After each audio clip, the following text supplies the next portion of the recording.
Yes, sir. You can start. Good afternoon, everyone. Thank you all for joining us today for this important section on breaking the bad news. It is a topic that touches the core of compassionate medical practice and challenges even the most experienced professional. It is my pleasure to introduce our presenter, Dr. S.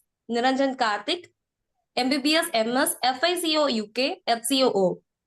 Welcome, sir. Dr. S. Niranjan Karthik completed his MBBS from Kasturba Medical College, Manipal, where he was recognized as the best outgoing student of the batch and awarded the prestigious TMA Pi Gold Medal. He pursued his MS in ophthalmology at Regional Institute of Ophthalmology and Government Ophthalmic Hospital, MMC, Chennai, and received the Dr. Satya Vakesan Gold Medal for being the best outgoing student of the batch. He underwent fellowship training in comprehensive ophthalmology at Nirmal Eye Hospital, Tamram, Chennai. Currently, he is serving as a junior consultant at Nirmal Eye Hospital, Tamram, Chennai. He is a lifetime member of the Tamaram Ophthalmic Society, IMA Tamaram, and Tamil Nadu Ophthalmic Association. With that, I now invite Dr. S. Niranjan Karthik to begin the presentation on breaking the bad news. Thank you. Thank you so much, Ms. Shwetha. And at the outset, I would like to thank the entire team of Medusane, which is a very young, vibrant, and very dynamic team. And now I'm a little confused whether to call it young because it's 5 years and been doing a fantastic job. It's no longer a neophyte. It's grown very much into I would say, beyond an infant into a child right away. So I think maybe it's time to join school. So that is how mature Medusane has become over this period. And it is indeed my privilege to be associated with this wonderful team of young minds and be their faculty and mentor and in whatever smallest way possible. So Medmemorate 2025 is in fact a very, very important landmark in the history of medicine. And I'm so glad to be here as a faculty speaking about a topic which I would say is a road not taken. We've all come across this poem by Robert Frost. So there are so many lacunae and so many areas of a doctor's learning and education that is left untouched in the conventional method of teaching and syllabus, right? So there are constant efforts that is being made in an attempt to try to cover these areas, both within the conventional syllabus in trying to bring in more modules and more practical situation-based learning. However, there are very few initiatives beyond the curriculum, beyond the usual medical college teaching. And one of them is the efforts made by Medusane in trying to address these gray areas. So these areas are topics which are not often discussed in classes. It is left to the individual or the candidate to learn the hard way, right? That is how it has been there so far. But what if there was a way to make it easier or I would say slightly easier than just, throwing them directly into the deep sea of practice, right? So in that way, I would really like to heartfelt congratulate Medusane team for coming up with this AdCom module and doing a phenomenal job in trying to let people know about these aspects of medical education as well, right? With that brief introduction and note of thanks in the beginning, I would like to start with my presentation for today. So as you've been listening to this lecture series and getting enriched with the knowledge about various aspects, today I have a very sensitive topic is what I would like to call it, right?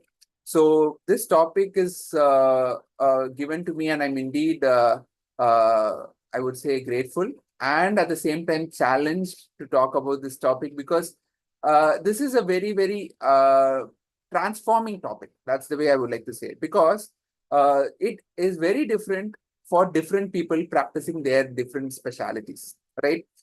I'm not talking about just talking about super specialty of cardio or specialty of general medicine, even for the different fields, right?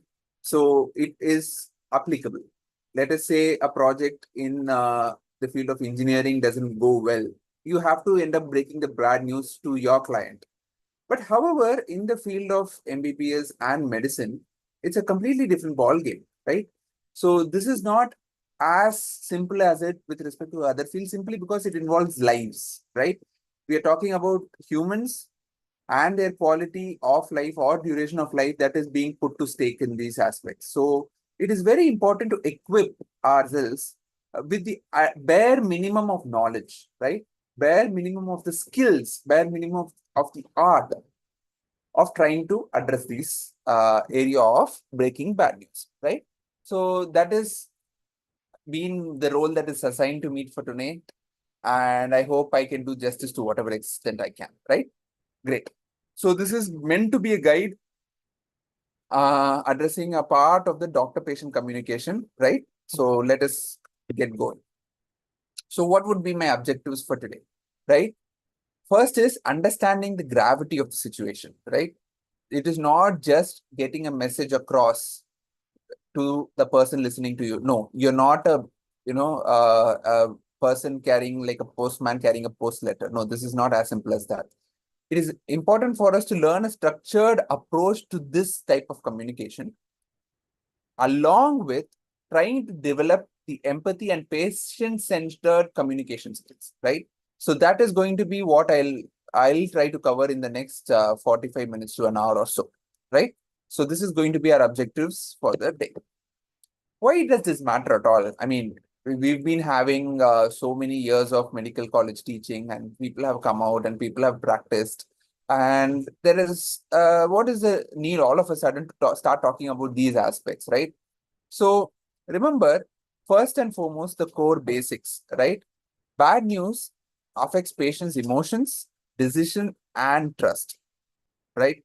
Even if they were the ones who are expected to take a call or take a decision about their own health or the health of their loved ones who is quite critical back in the ICU, right? It is not going to be easy if they don't have a stable mind, right? So what can cause this instability in their mind is poor communication, okay? So there is a very thin line between communicating it just for the sake of doing it as a formality and trying to get it across to them in the most subtle or in the softest, under quotes, softest way possible, right? So that is the toughest ask for a practicing clinician, irrespective of his or her specialty, right? So is there a definition to this bad news? What would you deem to be bad news, right? What would you categorize or label to be bad news? See, what is bad to somebody may not be bad to others, even if it's their own relative, right? So let us say you're talking about a small complication that has happened during your surgery. That is very different from a life-threatening complication that has occurred, even if it is occurred completely out of your control, right? So it is a very, very broad term. So any information that negatively alters a person's view, okay, of their future. This is possibly the simplest way to put this across, right? So what it's going to do, it is going to basically end up giving the patient a state of mind where he or she is going to start swirling into the vortex of negativity. Okay, so this would better be called as a trigger. Okay, it is actually a trigger that is going to initiate the cascade of thought processes that is going to drive them down the road of negativity. Okay, so that is what is the role of bad news. So examples could range from a terminal diagnosis, the failure of a treatment which was hoped to give them cure and relief, or it could be just the revelation of chronic illness of any kind.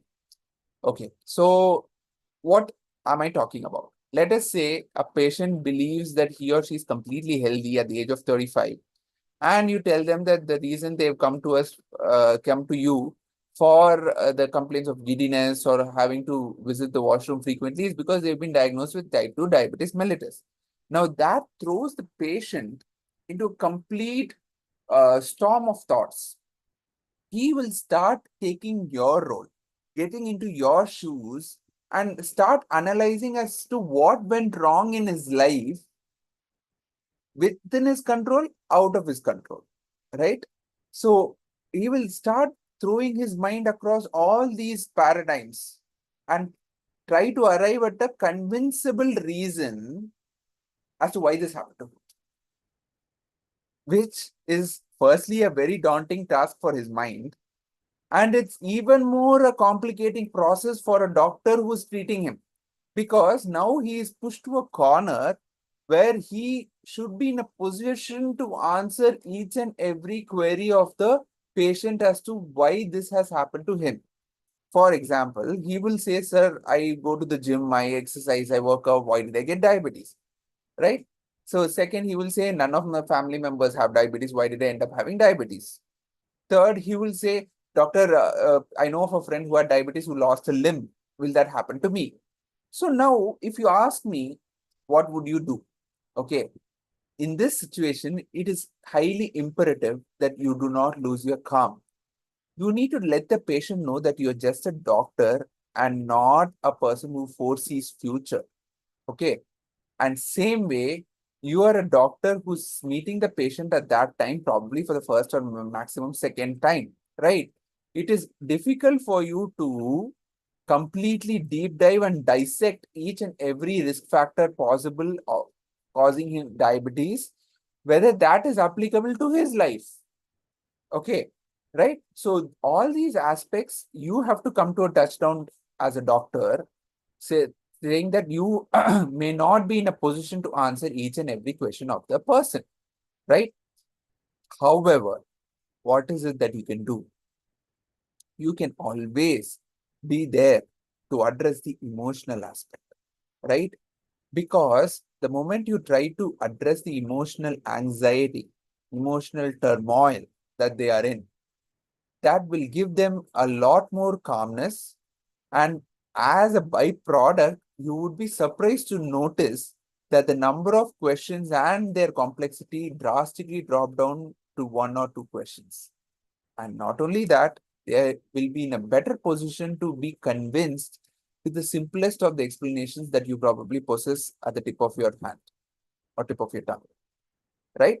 So that is the point I'm trying to say here, is that you need to understand that you are going to convey bad news and not try to treat every patient quite logically and theoretically, start quoting journals, saying that this is the percentage of risk that a normal person can have, even if they do not have a diabetic history in the family. No, that's not what the patient expects, right? So let us see then, what do we do? I was talking to you about the emotional impact. So it puts them into shock as to why. Then some of them deny it. Let's say they get diagnosed with lung cancer, and then they'll be like, doctor, everybody says it's because of smoking. I've never even been a passive smoker. Nobody in my family also smokes. Then why in the world did I end up with lung cancer? Right? So this is not the time you try to throw them into fix where they'll be cornered and said, okay, you just can't, you know we just can't explain as to why it has happened. It's just happened. That's it. That's not the way you respond, right? They may be totally, in deep fear, as because they have very little knowledge about the disease process, and they will start imagining every possible complication, and more so worsened by our friend Google, who will give all possible complications under the sun to be that of the disease that he or she is searching for, right? So he may be thrown into anger. Now, when will they be angry? They will get angry in case of a misdiagnosis. What do I mean by that? See, they might have been diagnosed with something else, and they may end up having this diagnosis of which may be more grave as a second opinion from another doctor. And unfortunately, they will start judging the doctors, and it's all in that emotional, peak. We don't know what's going on, right? And last but not the least, of course, sadness. One must also learn to assess the psychological vulnerability. See, there is more to a patient than just the disease, right? A lot more factors can be deciphered just by looking at the patient. whether the patient appears to be quite debilitated, okay, whether he or she has an attender at all who has come along with him to even take care of the patient in case he or she falls ill, right? Whether they have the money or the financial backing to support the family in case he has to take treatment. So you have to understand the vulnerable quotient of the patient in order to understand the emotional aspect of this. And lastly, importance of timing and tone. We must not forget that revelation of bad news should not happen amidst an already messed up mindset. Okay, so the timing of the revelation of bad news and the tone which is used to convey that to the person has to be chosen wisely. Okay, right. What are the challenges for the clinicians? Now here, it is crucial for us to know one thing. We should try to apply practical aspects or practicality to ourselves rather than the patient, right? What do I mean by this? We need to understand that we need to be calm, composed, and not allow our minds to start judging us, okay? And to start reacting to the surrounding emotions. That is the place where you apply logic and practicality and not to the patient. Do you understand this crisp point of difference? This is exactly what I would like to convey to you, saying that the application of logic and reasoning should be to oneself because you are not in that position where you become emotionally stressed out. Okay? See, where does this stem from, right? It stems from the fact that we need to understand that we are humans too. We can make errors too. One should not have an overtly overconfident image about themselves, right? That is when all these factors that I'm going to discuss about comes into picture, right? So you need to understand that I am a person with my own set of limitations. So that is crucial to not only know it, but to realize it before even we think about revealing. Because any small word, if that can hit the ego of the doctor, the direction that the conversation is going to take is completely bizarre. Okay? The patient is going to throw questions at us, which are going to create a lot of turmoil in our minds and heads as well. They're going to ask us, are you even a doctor? Okay. So the fear of blame, as mentioned here, is one thing that patient is obviously expected to at least feel it, even if they don't end up expressing it to us.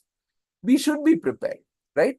And second is uncertainty about how they're going to react. Now, this is again ourselves asking us to do the job of a prophecist. Okay, what a person tries to prophecy as to, oh, the patient is going to get violent. Okay, the patient is going to be very unruly and bring a mob and attack the hospital. All these things we hear from media, be it social media or news, is immediately what comes to our mind, and that is pretty much what our minds are tuned to do as well. To think of the worst in case of a complex or in sort of a problem crisis situation. However, every situation need not end up that way because there may be a set of patients who genuinely want to know what's happening, right? So it is not for us to be very certain that this is all going to end up in a bad to worst sort of a situation, right? Then comes cultural barriers and language issues. See, this is very, we'll be seeing in the upcoming slides as to how to overcome this.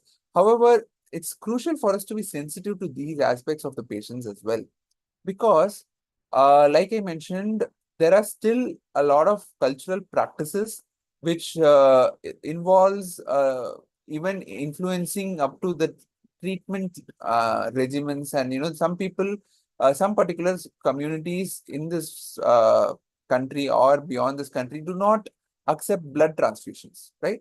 So that is a cultural barrier that is going to play a role in our treatment protocols as well.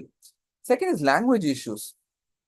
Even if you can't, at least try to get in a person, a third person, maybe your nurse, maybe your secretary, maybe even the helper who knows the language better and can converse with the right words. Okay, the right words of choice really goes a long way in trying to understand the patient's problem and reciprocate it better with the right kind of words and conveying the exact message that the doctor wants to convey, right? So it is never wrong to admit that you're not comfortable in that language rather than trying to give them a very grave prognosis, which you didn't even intend to, right? And thirdly, inexperience or lack of training. So that is the exact problem that we are facing these days, where the doctors are failing to understand the plight of the patient and end up conveying it in a robotic fashion, which is not well received by the patients, and the patients start to think that doctor is least interested in the welfare of the patient or the family member, and that's when the distance and the fissure between the patient doctor widens, right? So these are some of the challenges for the clinicians in current era of practice.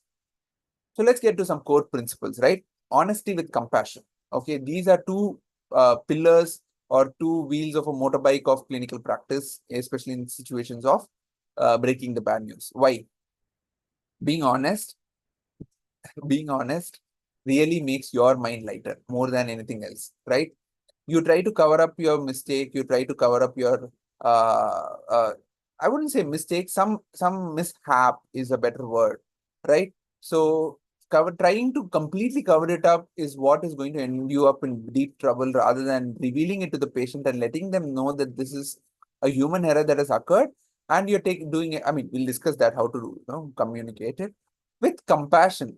With compassion meaning saying that, yeah, it's a mistake, it's happened, so what to do next?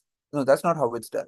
There is a mistake on in somebody's part that is not theirs, and you need to do it with some amount of emotional aspect to it. Okay, just delivering a message is not going to help. Respect for autonomy. See, second part is where you let them take the decisions. Autonomy is where they get to decide what happens next. Mostly the patient, or sometimes in critical situations, the patient's attender, and you do not do it. Even this has a medical legal implication where becomes important to collect the consent of the patient or the attender, right?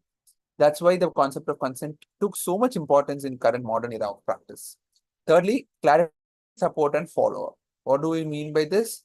So we got to handhold them through this extremely tough phase of grief, and provide them the necessary support, not just on the day, and following it up with proper visits and checkups. Okay.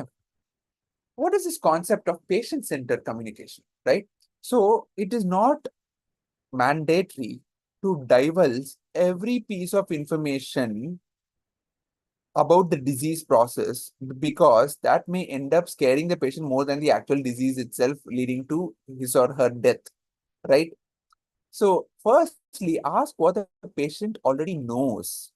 Why is this important? More than trying to impart him the knowledge, how does this help? This helps us in clearing his misunderstandings about the disease. For example, in my own profession, they know for a fact that cataract can be treated. Okay. The problem is they extrapolate the same concept without anybody's opinions, without anybody's saying so, that glaucoma is also treatable, which is not, which is controllable, but you cannot regain the lost vision. And this is why they end up taking glaucoma as lightly as they end up taking cataract, and that can result in dire consequences, right? So these are areas where you need to stress the point, saying that the patient is first allowed to express or share with you as to what he or she already knows about that, and then you do the job of filling in the gaps. This is the first pearl that I want all of you to note, is don't bombard the patient with info. It's not going to help. Nobody's going to give you a medal for showing the patient that everything about the disease. Definitely not the patient, right? So that is one point, that first point I would say that I want to take on from today's topic, right? Respect cultural and individual preferences, right? It is, like I said, autonomy that matters a lot, and do not enforce any treatment. And even if the patient forces or suggests that you take a call on their behalf, try to avoid that scenario. Because eventually you can only offer them treatment, tell them the pros and cons. It is for them to decide as to what is this. They will say, doctor, we don't know anything. You know better, you choose. Then you tell them, see, these are the pros and cons of this. I hope you're aware. And then you do the PPP. What is PPP? Preferred practice patterns. So what is being followed by the entire community of ophthalmology or neurology or oncology, right? That is to be adopted after letting know the patient that there is an alternate option and they choose to do this in the interest of the patient's welfare, right? Also important to acknowledge and validate the emotions. See, we'll be seeing in the spikes protocol, we'll be discussing that. But however, remember the emotional component should not be negated in any conversation in such crisis. Am I clear? Fantastic. Now, let us come to the heart piece, I would say, of this topic for today, the spikes protocol. So, there's got to be a prescribed format, right? We have all flowcharts for any possible disease and its management. So even communication has to take some shape, right? It can't continue to remain abstract forever and ever, and everybody keeps talking. You say this, you be good to the patient, you do this nice thing to the patient, right? All that is okay, but come on, you got to give me something to work on, right? And that is how the spikes protocol is going to help us. So it is basically a structured approach to breaking bad news, right? It involves 6 steps and the abbreviation of SPIKES. Excuse me.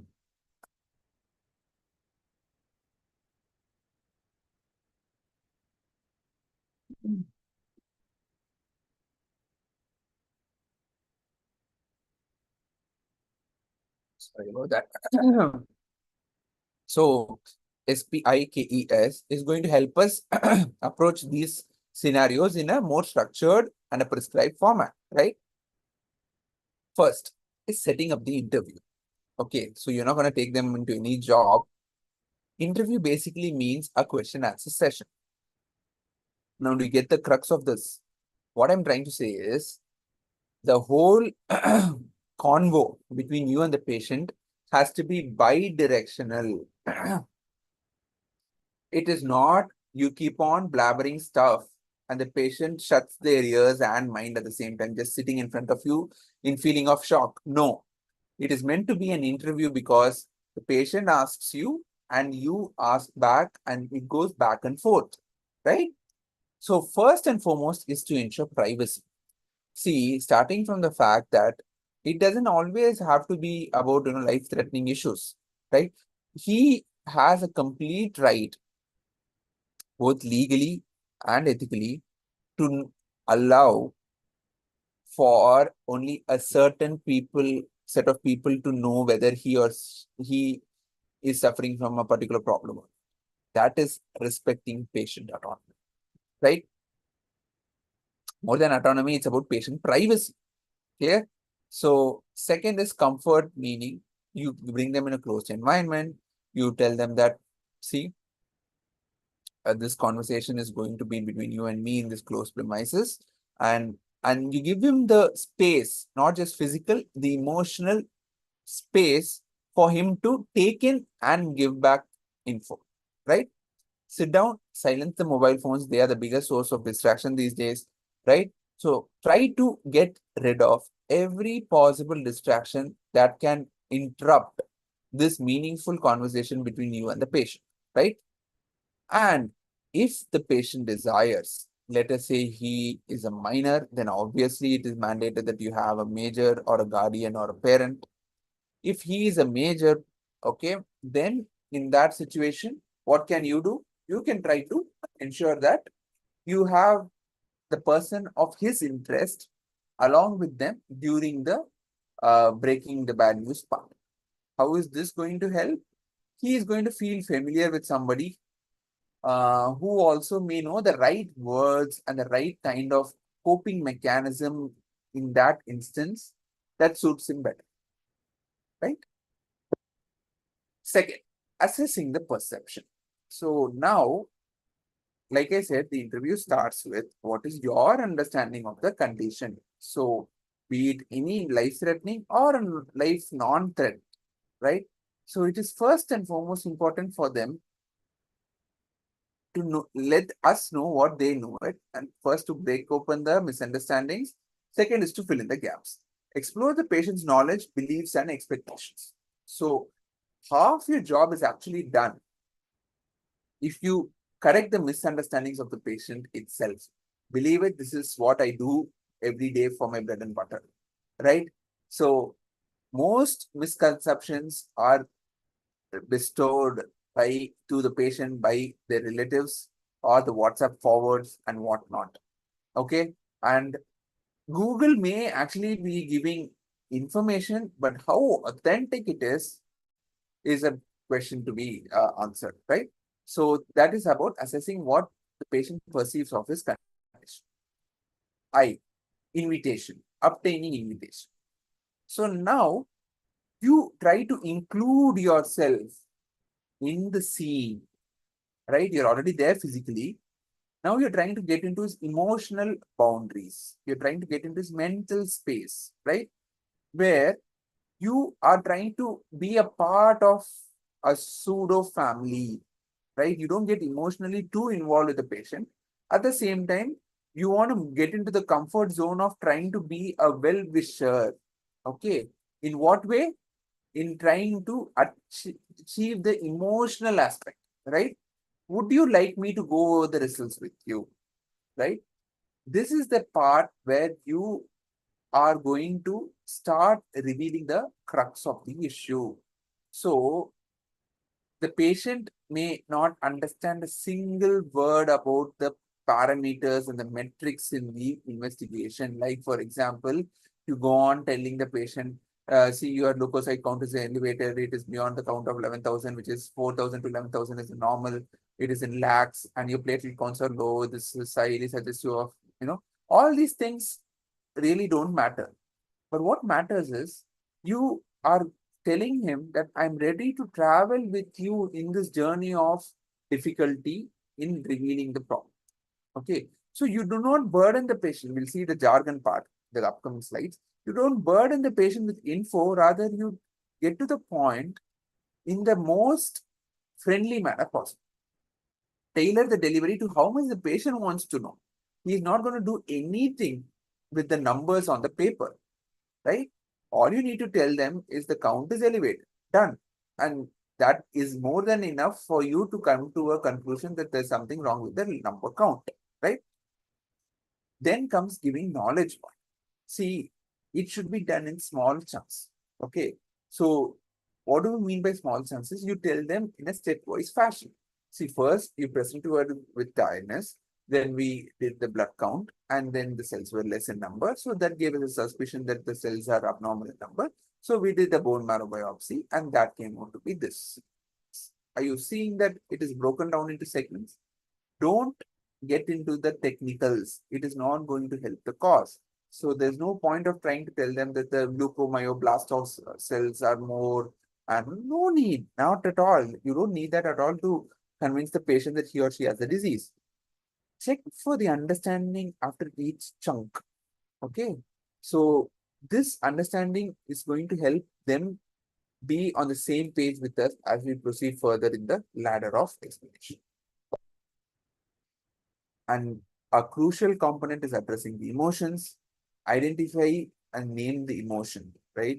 So mental aspect is very, very important. So in the previous sessions, we had Dr. Raghu speak on the mental aspects as well. So understanding the emotion of the patient at this point is crucial. And just try to resonate with the patient using the right words. You say, don't worry, I'm here with you in the process. I know it is tough. You have to reassure, and you have to just try to get comfortable with the patient in whatever way possible for them to get back to anywhere close to the state of normalcy, right? So these are very, very reassuring words which can help a lot in bringing the patient to somewhat a normal stage after revealing his or her condition, right? And lastly, you don't leave the patient hanging, right? You disclose the diagnosis and tada, this is what your diagnosis is. That's not how it works. You tell them, see, I have a very clear plan of how we're going to proceed from here. We are going to do this step 1, step 2, step 3. Based on your response, we're going to step 4. That is going to give them the confidence to walk out of the room with some amount of hope, right? You don't give the patient false hope by saying, don't worry, nothing will happen, you'll be absolutely fine. No, that's not what the patient wants. You need to discuss the next upcoming steps and the treatment options that you have in mind, which has been time tested, proven, right? So you tell them that this is the treatment and this works in a majority of the population, and this is how you're going to have a little bit of a difficulty in managing its adverse effects and so on. Involve the patient in the decision making, right? It is not for you to decide that this is the best treatment, as we've discussed in the previous slides. Offer hope through action and support and not just through words, right? Word hope is not going to last long because it does not give the patient the confidence that he would like to know or have. Okay. So a brief mention about the cultural sensitivity. Some cultures prefer family-led communication. Be open to different preferences and norms that prevail in their own communities. And also, don't forget to ask, is there someone you'd like to include in this conversation? This is very, very important, especially if the person is married. It is imperative that in certain conditions which may involve the partner, right, like sexually transmitted diseases, all these aspects may warrant that the partner be present both legally and emotionally for the spouse as well, right? What are the common mistakes that you want to avoid? First, do not rush the conversation. You are not on a race with the patient, and you cannot afford to cut corners with the time, the chair time you spend with a person whom you're breaking the bad news to. No, that is totally unacceptable. Mainly because this is where the patient needs you, right? This is not the place where you show your authority by saying that, this is your diagnosis and my junior is going to let you know what is next. No, do not rush the conversation. Do not even give an impression to the patient that you're in a hurry. No, that's not going to help. Using euphemisms or false reassurance. So what do you mean by these euphemisms? See, you may have a very polite tone. Okay, you may have the right tempo, but do not try to convey the message indirectly. I want all of you to make note of this. Don't beat around the bush, right? You're going to let them know that this is the disease. Don't tell them that, this may be a very disease with very grave prognosis, but, it may still work out with proper treatment. No. Euphemisms, I'll give you one example. If a person is going to die, tell them that they will die. Don't tell them that they may have a risk of fatality, low risk of mortality. That's not how it works. This is not jargon. See, jargon is medical terms. I want you to understand the crystal clear difference here. Jargon is you take the patient into complete Greek and Latin where you try to explain the terminologies in hematology, ophthalmology, whatever. That is jargon. This is beating around the bush using colloquial terminologies and not giving the person a crisp diagnosis, not the technical diagnosis, crisp situational understanding, right? So that is where using euphemisms is not good. And false reassurance, of course, we all know that we should overpromise the patient saying that they are going to live forever. There's nothing to worry. These are not terms you should adopt while talking and conveying bad news. Then ignoring the patient's emotions is not at all acceptable, especially if it is of the opposite gender. It is worthwhile having a person of that gender with you to console them and try to make sure that they are at least achieving some amount of emotional stability before they leave your chamber, right? Few tips for success. Try to prepare in advance as to what are the crisp points that you're going to convey to the patient and the family member. do not start the conversation with zero idea of what you're going to talk about. No, this is not a extempore competition where you speak for the 1 minute and they're going to give you an award. No, this is much beyond that, and you need to prepare. Be mindful of the non-verbal cues. Having a very grim face and always clicking the tongue. Oh God, this happened. These are non-verbal cues that are not going to not only convey something unusual, they may even overshadow your actual words of goodness simply because your body language is that way. You seem so hopeless and you say, "Don't worry, doctor. Don't worry, ma'am. You are going to be absolutely fine." You see how it sounds? It's not going to work, is what their patient will think, right? Follow up and offering continued support. Yes, we discussed this already. So, what is my conclusion for topic today? Breaking the bad news is not a job, it's a skill. Okay. Having a proper format and structure with the right amount of empathy is the way forward. Spikes is a very easily applicable practical tool that one can employ while breaking bad news. And last but not the least, patients are humans. They are going to remember not what medicines you gave them, absolutely not, because they don't even bother remembering it from the prescription. Ultimately, they're going to remember how you made them feel, right? That applies to every single doctor-patient communication, irrespective of whether it's good news, bad news, whatnot, right? So this was my take, my opinion and perspective on this very crucial topic of breaking bad news. And once again, I would like to thank the entire dynamic team of Medusane for giving me this opportunity to interact with you all on this exquisite topic. Thank you, dear all. Thank you. Thank you, sir, for the fantastic presentation, which was truly engaging and clear crystal, sir. Great job, sir. Thank you. Thank you, Uh, sir. anybody wants to share anything, any comments, any doubts uh, within my purview, if I could answer? Anybody wants to ask anything?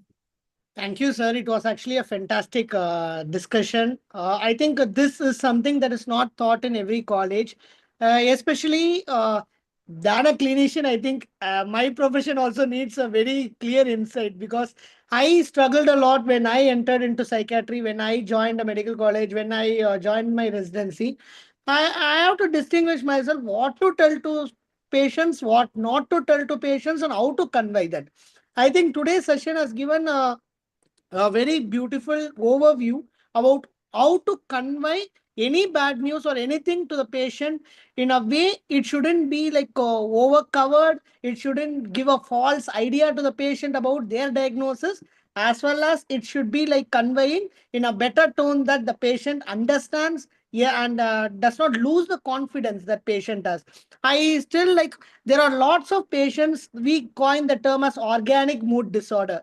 So mainly this organic mood disorder, which we admit under psychiatry, sometimes all the hormonal levels, so if there is any thyroid, any issues for them, then fine. But the patient gets diagnosed with a cancer and all of a sudden they develop acute behavioral changes in the patients. And when we look in depth of it, the patients either won't have a good idea about what they have, or in the most of the time the patient who was seen by some consultant haven't conveyed the proper prognosis and the proper idea about it. Either a simple disease, the patient might have a very great complex ideas, they search in internet and finally they screw it up.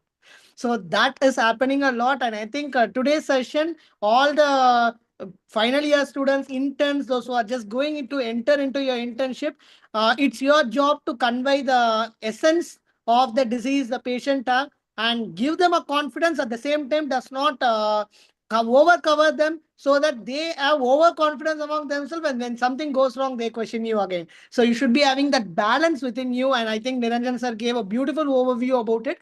Thank you once again, sir, for joining with us. I know that you have great commitments, you have multiple things you are doing on everyday basis, and I think we are very fortunate to have you here today, sir. Thank you so much. Thank you so much, Dr. Raghu. It was fantastic interacting with you all.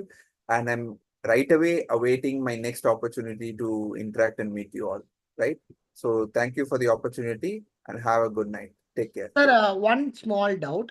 Yeah, Can please. tell on how we start the conversation about death of someone? Like, what are the words we need to use properly?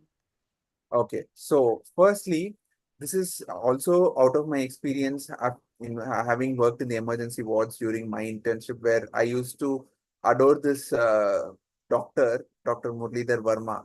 I mean, I don't have any hesitation in quoting his name because he was simply so phenomenal in doing this.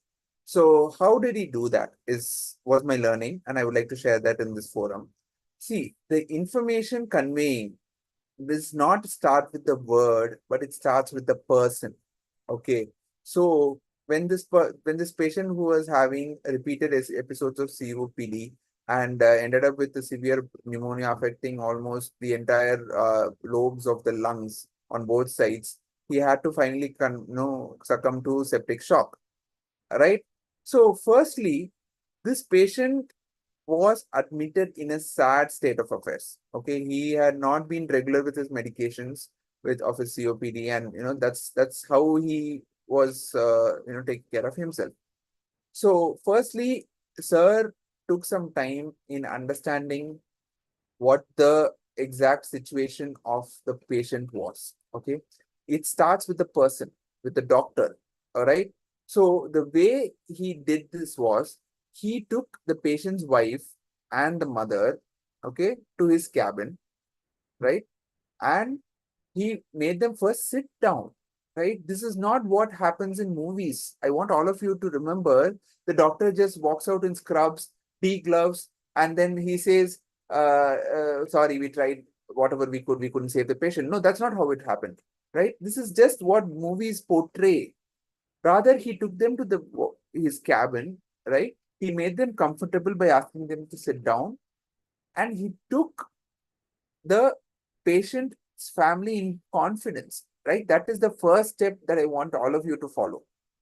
Do not give underestimation to the environment. See, it is not that your reputation is going to get damaged if you reveal this fact in front of all the people in the corridor. No, that's not what I'm trying to say. You have to anticipate as to what can happen to the patient's family also, right?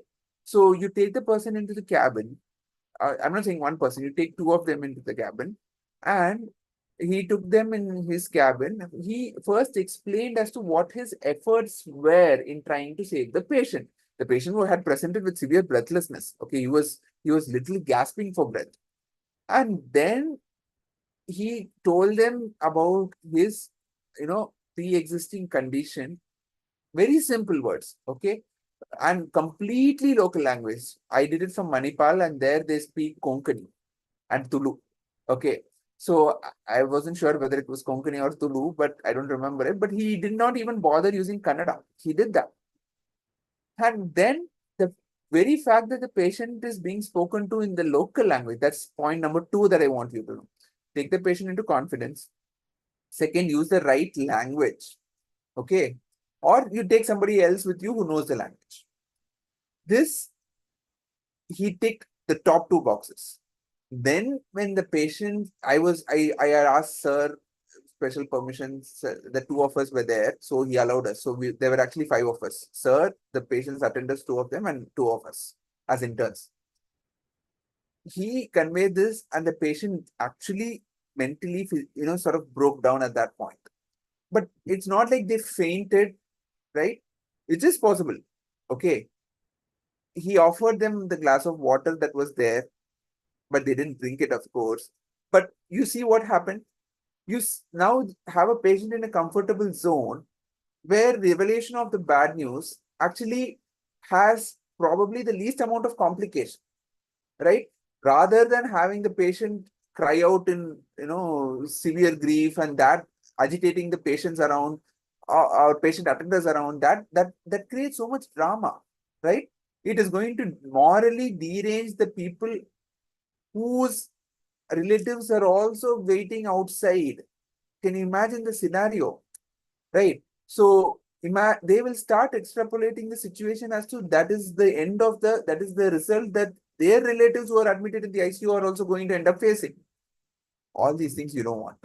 You are going to avoid so much anguish and agony by simply taking them to your room, to your cabin, right? So that is how we approach. And the words wise, okay. So the first part, like I mentioned, you need to be very clear and calm and confident. So more than the content, because content is drastically variable from case to case, here the most important part is the tone, the temperament in which you're going to convey. So you start with the treatment process that you tried, and you let them know that the disease was so advanced in stage that unfortunately, with the best of our efforts, we could not end up safe. So that is showing them the control loss of control beyond a certain extent where you couldn't do much. May help the patient understand that they have tried best and reduce the level of guilt. Okay. Now, if you're going to tell them that we tried, like again, these movies are portraying things so badly. If you would have brought them 10 minutes before, then we could have saved. See, what is the point? It's not that piece of information, even if it were true. Tell me one good reason to disclose it to the patient at that time. I mean, the patient attenders at that time, except to make them feel guilty, more guilty. You see, all this has been taken out of movies. This is not, none of the doctors in real life do that, right? So, choice of words are really very, very simple in local language and to the point. This is what I wanted to convey. Thank you, sir. It was a fantastic explanation. And I think this is what every student has to understand. Especially what I personally feel is after coming to Amrita, after seeing, I'm not exposed to such a case in my UG life.